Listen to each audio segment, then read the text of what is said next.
aToJ family. This is your girl Lauren, aka Lodo, aka Lorenzo, the drummer chick, aka a million other things.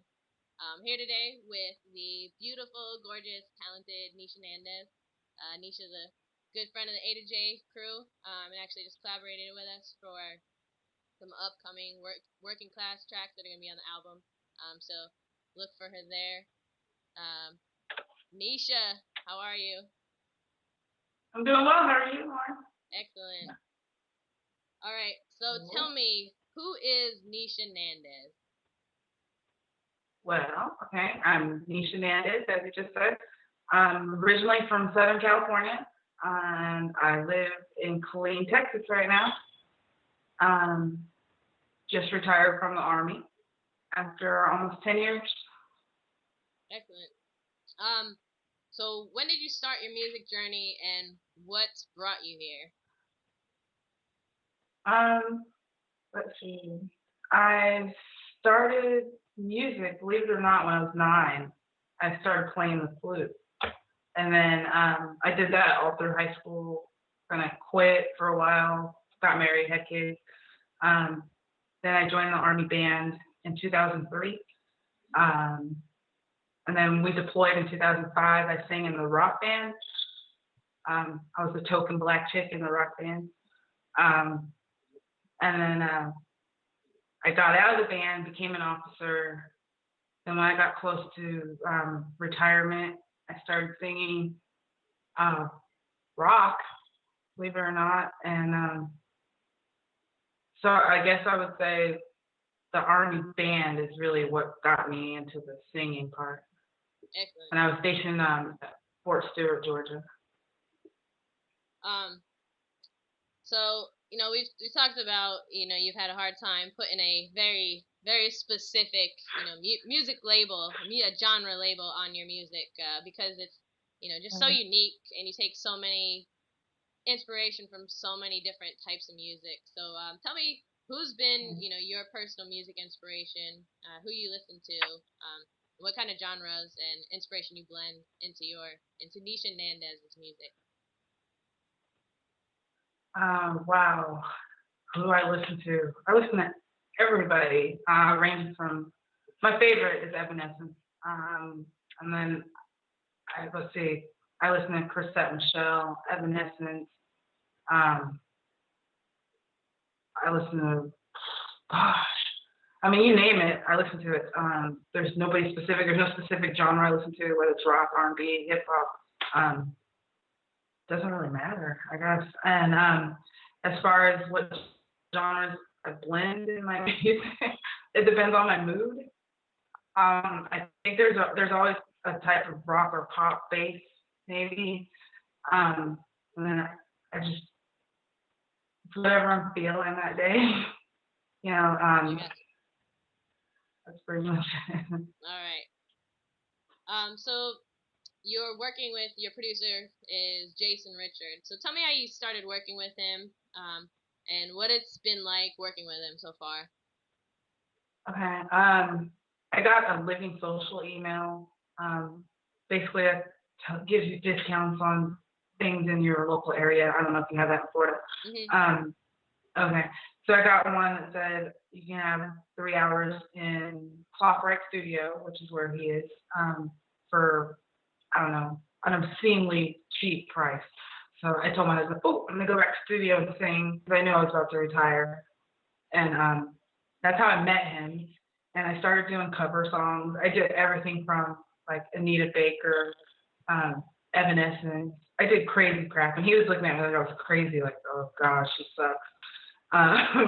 So every time I went back, I kept getting progressively better.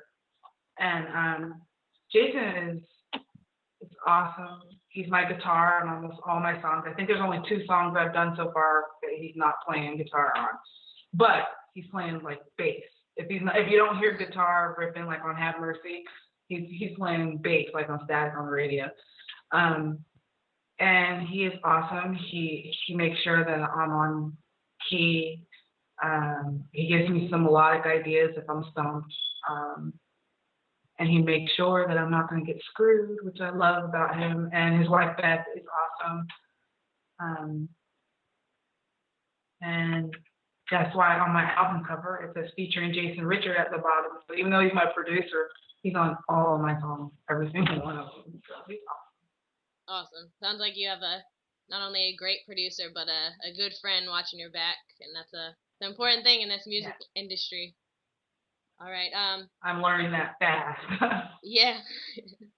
So you've been hard at work in the studio. It's taken us a while to get our schedules to match up because you've been so busy. So tell me I'm sorry. tell us about. Oh no, it's a good problem to have, believe me.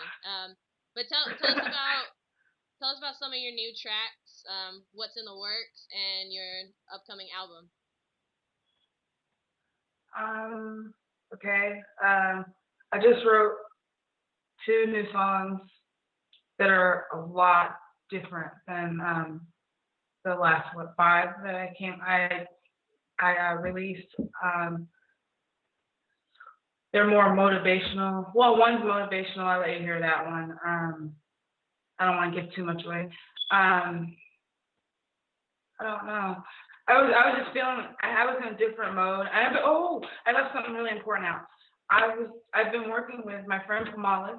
He's on Today Feather, and he's also in the Army band. Didn't forget where I came from. So he's been composing my new songs, it's really funky and cool. My new songs, I don't know, they're really original, different. I have a dance song that I wrote, which is pretty cool. That's my favorite one so far. Let's see, what else do I have? Static on the Radio is it might, well, I don't want to give that away either. Oh, there's so many things I can't really say yet because they're not definite. I got you. My new album, I have about 3 or 4 more songs I need to do before I can release the album. I plan to start performing finally this summer. I'm having kind of a hard time coming up with a full band because, like I mentioned, Jason's my guitar, bass, everything, but he's also in a band and he's the producer for not just me, a lot of other people. So I can't really get him out there when it comes time to perform. Pamalas, like I mentioned, is in the Army band. He's stationed in Virginia, so I can't have him when I want to perform. So I'm getting all these invitations to perform, but I have to reluctantly decline, which is killing me because I want to perform now. But that's my plan for that. I got invited to perform in Atlanta in August for the first annual indie showcase with my friend Dale Carter on the Carter Effect show, which will be really exciting. I'm excited about that. I don't know what else to say. I don't know. I'm just going to keep writing. And like I mentioned to you earlier, I think with my sound, I write to the music. So Kamala sends me a song, and I write to that song. I tell him, this is what I want to do next. My next song is going to be a ballad, that's new for me. I haven't done any slow ones. So that will be interesting. I think I'm hoping that answers your question. I kind of absolutely went all over the map with that one. Well, I think the great thing about what drew me to your music as a fan was each track I went through was just so different, and you couldn't put a tiny little couldn't put your music into a tiny little box, and I think that's very hard to come across these days because everyone is very much rushing to fit into a very specific genre. So it's refreshing to see an artist that is really just so genuine and unique, and you can tell you bring your emotions and everything right into the track. So we're really looking forward to hearing future music from Nisha Nandez. Appreciate it. I'm looking forward to keep bringing it. Yes. Well, thank you for chatting with us today. Don't forget to check out Nisha on the upcoming Working Class album, American Dream, American Nightmare. will be out end of summer 2013. She is fire on these tracks.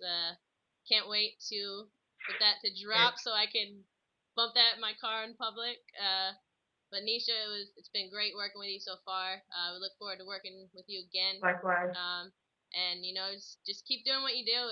It's great to see strong, powerful women doing what they love and keeping true to who. Gradually dim, driving you down. Release me as your feet the ground. Vanishing with no trace of sound. The silence.